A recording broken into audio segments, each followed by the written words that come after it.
All right, on to the next topic, and we're gonna breeze through this because that Nicki Minaj versus SZA thing was just, I'm over here stuttering, okay?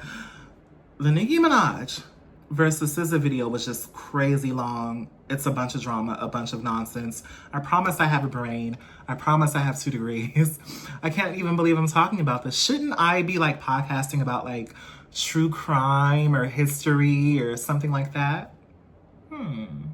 No, we're not doing it. We're gonna do celebrity news and talk about life and self-healing and stuff like that because that's what I'm into.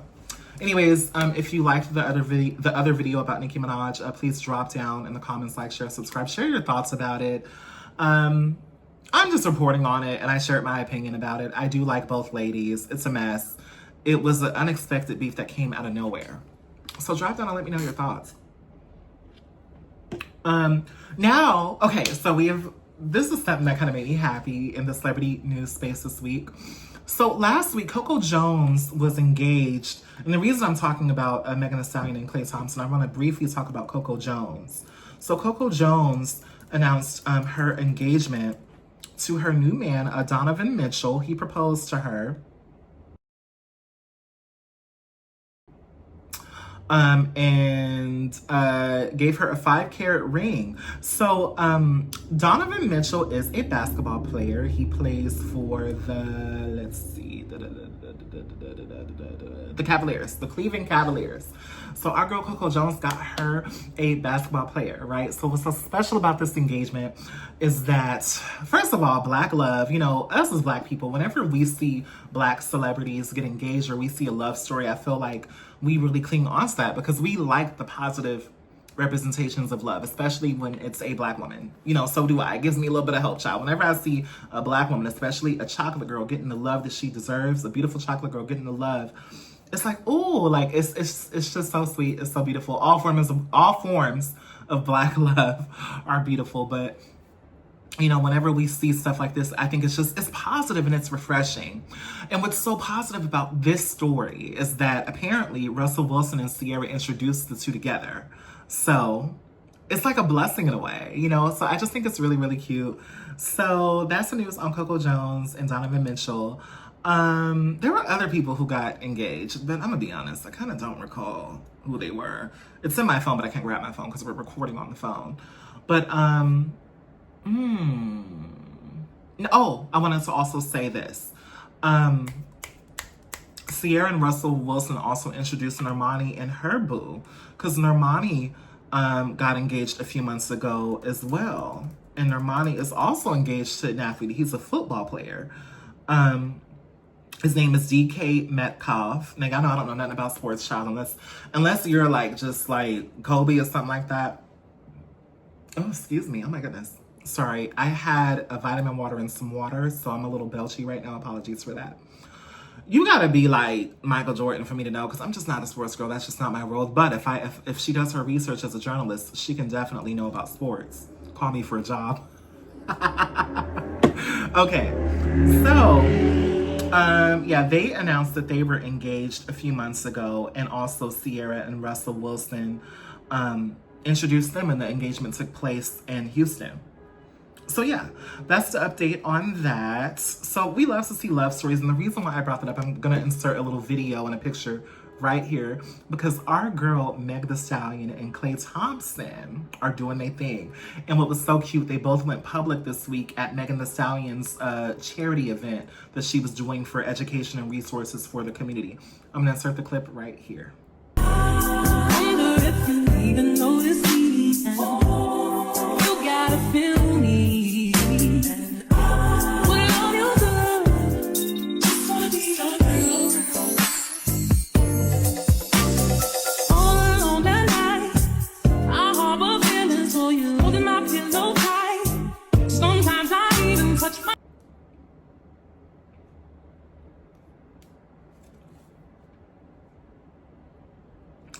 So, aren't they so cute, y'all? Like, I don't know. I just really love seeing Megan in love. Like, she looked gorgeous.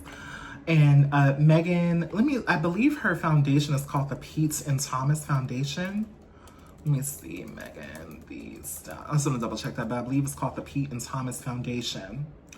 But she went public with her boo, and they had a red carpet debut. And she said that Klay Thompson is the nicest person that she has ever met. And this is at the inaugural Pete and Thomas Foundation Gala in New York City. Or gala, potato. Yeah, she wore a really, really beautiful black gown. You all saw the gown there. He had a nice tux on, and girl, he fine. Klay Thompson is fine. Megan fine too. You know, if I liked girls, call me, okay? I don't like girls. But I do think Megan is an extremely beautiful woman. What's up, y'all? It's your girl, Megan Stallion, aka Hot Girl Coach, and bitch, I have been working out with my man. Okay, so first of all, we went to the gym and we was doing these things that his trainer had put us through. He said, lift this shit up. I really think that he thought that I could not do it, but bitch, I was very much so keeping up. So then we had to do these goddamn Russian twist ball thingamajigs, and I don't really like how he was throwing the ball to me because I feel like he was plotting on my downfall, wanting me to miss. Yo, I was what? She was better than me. Oh, okay, yeah. So we was throwing the ball back and forth, and then we started lifting. I said, hold on, bitch, I'm not the one who gotta throw that motherfucking ball up in the air, so you might want to slow down for me. Yeah. But my man came behind me and he had to start spotting me because bitch, this shit was a little heavy. I said, oh my god, Klay, come help me. Yeah. Okay, so yeah, so the military man had us doing this shit right here. I don't really know if he think we finna be crawling through the goddamn trenches, but we not. But I guess we need to have abs like we are, so therefore we did that shit. So then after that we did some more planks. Shaking. I'm shaking, babe. Yeah, you're shaking. That means you're working. That shit was definitely hurting. I hate planks. You can see it all up in my motherfucking face, but the booty is sitting nice, and I guess the ass. Okay, so this. I can attest to that. Now this right here, I'm not really sure if I needed. Okay, I don't think. You. Okay, babe. I don't think I needed that much assistance, but I think that was his favorite part of the workout. So then the next day we had came through, and I had put him through an ab workout, and I don't really think that he liked that too much. Oof, it was hard, babe. This was the grinder. You see how he passed out a little bit? The ringer, baby. This was tough. He didn't like this one, but I said, bitch. Well, actually, he said, bitch, let me show you something you can't do. He ain't call me a bitch, but he said, let me show you something you can't do. So I don't know what this is. Motherfucking motor lines, push the wheels. I don't know what the fuck this is, but this is for people. Out the core. Okay, this is for people with apex, and babe, I don't think I need that. But he said, babe, look at them obliques or whatever the fuck these muscles is. I said, babe, do you think I really need to do that? He said, do this shit. I said, do you think I really need to do that shit? He said, babe, do this shit. Okay, so boom, this is me right here, mowing the lawn, driving the car, whatever the fuck, moving the wheels. I don't do it as good as him, but I guess, bitch, we on the road to a six-pack. I'm about to get a goddamn six-pack fucking with him. Bet she will. Period. Okay, so then after that, we was pushing these goddamn sleds back and forth. Yes, we did go backwards, but I guess we didn't get that on cameras. Oh, yeah. Okay, then Ferris and Klay. My hands right. Ferris, hold the bag for me. You already know. Klay said, I'm finna beat you niggas up. So then... So then after that, I carried on with my own workout, and I was doing my squats because he loved his ass, so I had to keep the ass sitting up right and tight. That's what he doing. He counted down for me because he said, babe, I like that ass the way it is, so make sure it's sitting up for me. Yep, there we go. Okay, so then after that, he wiped my sweat off because he said, damn, baby, I put you through a tough day today. Corner, man. You were. Okay, so then I stretched him out. That was really nice. Boom, baby. I'm making him not as flexible as you. Okay, I'm making him more flexible. Thank you. Boom, then we rock the baby a little bit. I rock my baby a little bit. There we go. Yup. And then after that, we was gone. I was fucking tired. Mwah. Thank you, baby. Bye.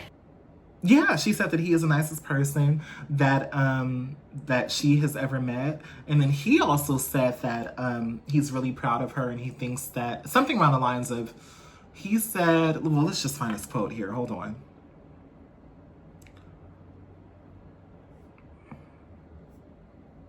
This is so cute, y'all. I really like this for Meg. I'm so happy for her. I hope they stay together, child. She did an interview with People, and she put, oh, we met, and it was so cute. It was like a effing movie. That's what she said. And she said, I won't tell you how, but I will. And she was like, I won't tell you when we met, but she said it was a movie. That's what she said. And then, now, this gala, I don't like saying gala. Let's say gala. Now, I know people pronounce it different ways. You know what? Words mean things. And context is everything. And communication is our best friend, okay? And that's in the words of Craig the Writer Stewart here. Hold on. We're going to Google that because I don't want nobody thinking that I'm an uneducated child. How do I pronounce? Hold on. I promise I do have 2 degrees. I promise. Hold on.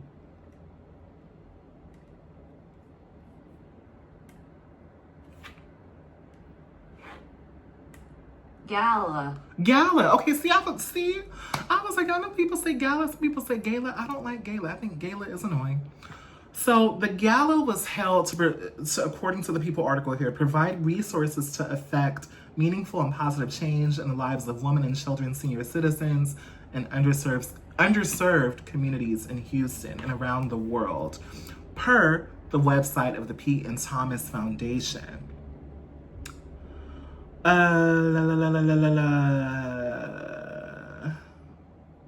Megan talked about her mom. She put and her parents and her family's legacy. She put, I feel like they can see what I'm doing right now. I feel like they're looking down on me from heaven. And I feel like they're like, yes, daughter. I feel like my mom is so happy. I feel like she's clapping. I feel like my great grandma is so happy. I feel like my dad is like, this is exactly what I knew my child was going to do. Oh, that's so beautiful. That's so sweet.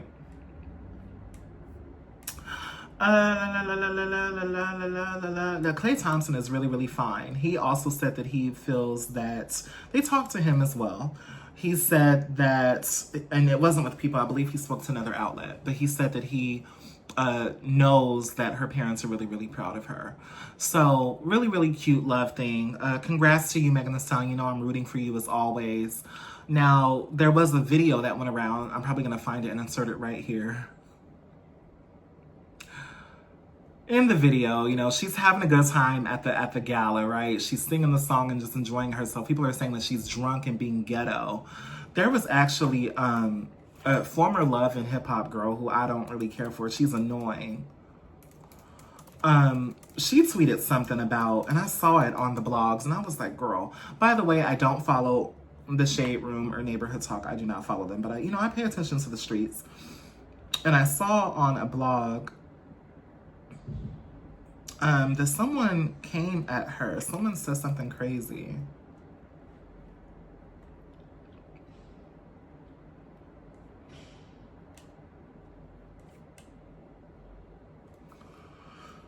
It's not popping up. I guess that shows her relevancy. Yikes. Let me not try to bag on nobody relevancy, girl, because ain't nobody even watching this podcast. Let me stop. But no, it was a former Love and Hip Hop contestant, and she basically referred to Nicki Minaj as a niece, and she was like, being drunk like this is not cute. Her name is Rock, I believe, or something like that. She was just like, niece, being drunk like this in public is not cute. You need to do better. Like basically shaming Megan Thee Stallion for having fun and singing, and basically saying how, she's embarrassing her man. And she got dragged by the influencer Raymonte. He called her out and basically said that she was washed up and that she only did, her claims to fame is only being on Love and Hip Hop for 1 or 2 seasons. A mess. We're done with that topic. It's too much mess. Can we talk about something positive? Today, the LA LGBT Center announced some news. Let's go ahead and pull them up. There were some wins, and I'm really happy about this. The celebrity stuff after Nicki Minaj and all that, it's we got to do something positive because we got to talk about something real going on in these real world things. So they posted a few highlights for the LGBTQ community. A lot of good news here for LA County.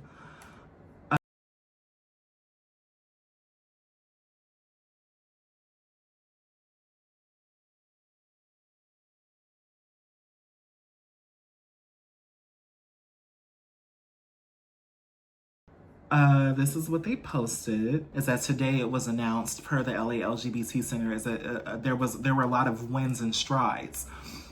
Basically, a federal judge, from what I can remember, someone drop down and correct me if I'm wrong, a federal judge basically the federal government or someone in the federal government forced the Trump administration to not chop HIV funding, right? And there was like $6.2 million that was on the table to be chopped from HIV funding programs and LGBTQ services here in California. That's no longer happening, so that's a major win for the LGBTQ community. And right along with just other LGBTQ services that have been threatened, by the administration that we're currently in, the federal government and so forth. Go look it up.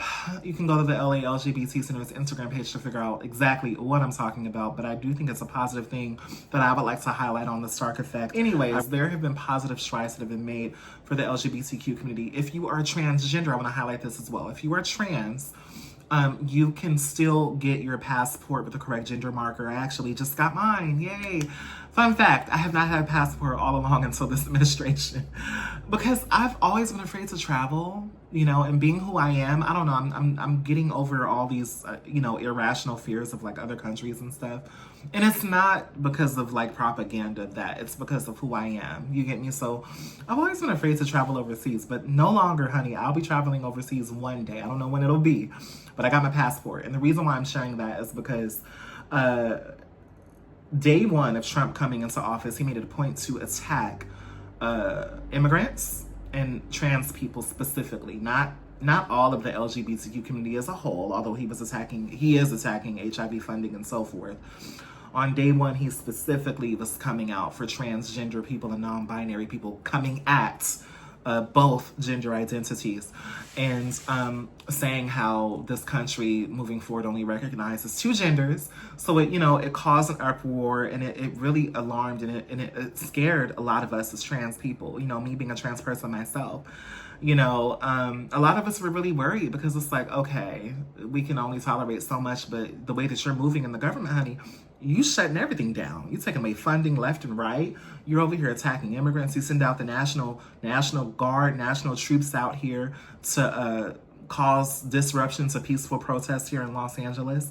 Just a lot of chaos that is being ensued upon multiple marginalized communities, right? So it caused the trans community to be in an uproar.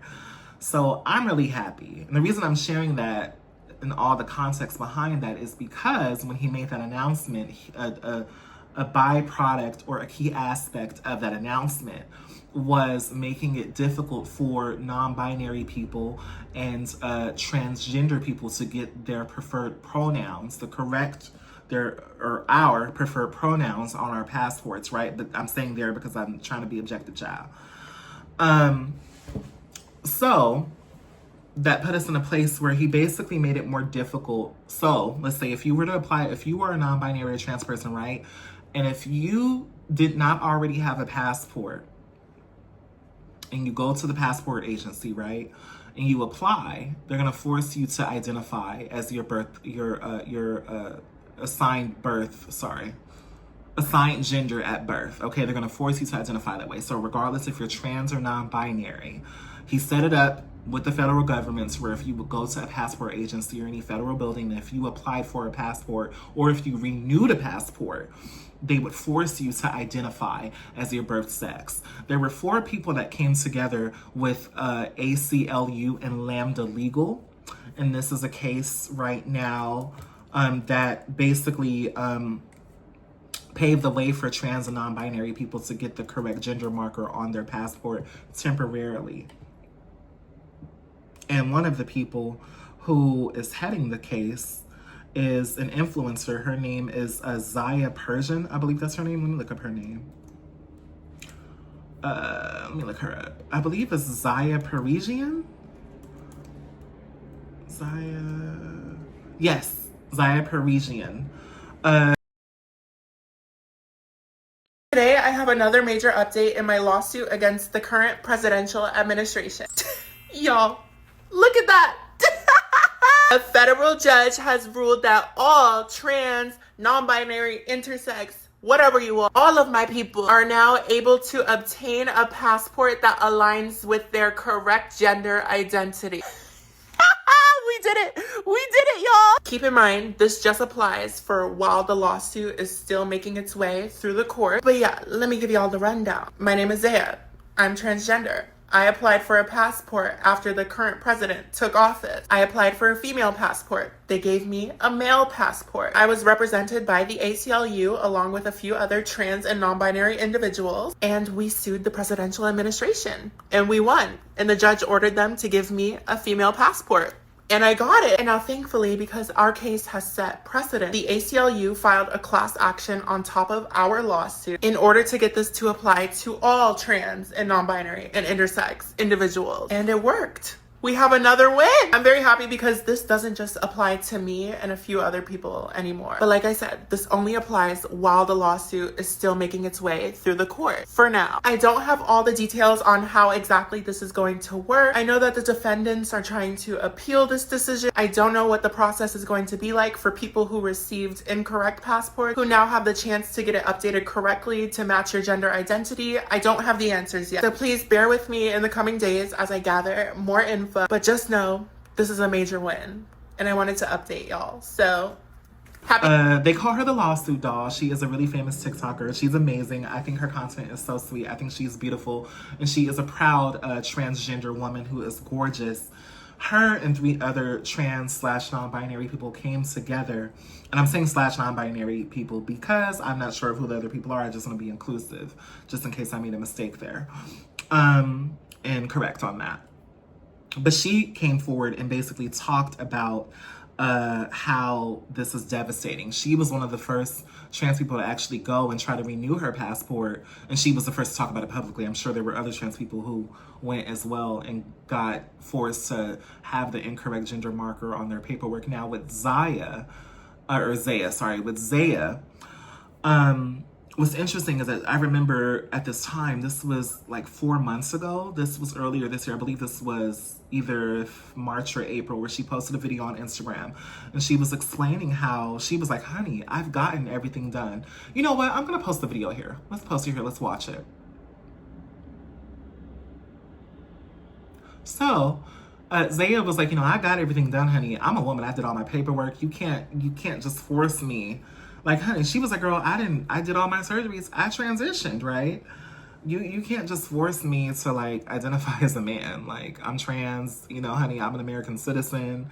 So she joined this lawsuit launched by ACLU and Lambda Legal, and they sued the federal government for that. So the reason I brought that up is because now, for the time being now, as the lawsuit is still in progress, currently, transgender people, non-binary people can get the correct gender marker until further notice, until they reach a final decision. But so far, the judge over this particular lawsuit did approve for people to go, whether you're trans or non-binary. And if you want to go and renew or get a new passport, you can get the correct gender marker. So if you don't know that, you know that now.